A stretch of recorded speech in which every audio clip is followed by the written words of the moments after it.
Hey guys, and welcome back to this channel. In this video I will be showing you guys how you can use the Instagram feed video effect on CapCut. So select the project and then I'm going to go to effects, video effects, and then go to basic and then choose instant magnifier, and here you can adjust the size of the sort of feed overlay, and you can also not zoom in by just pressing the intensity if you want, but you can also zoom in a little bit maybe if you want, but I like it without the zoom.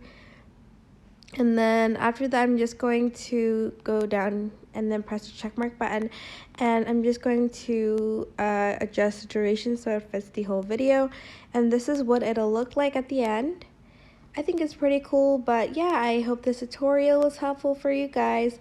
Don't forget to like, comment, share, and also subscribe to this channel if you haven't done that.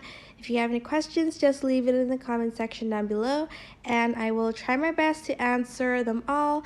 Thank you so much for watching. Bye!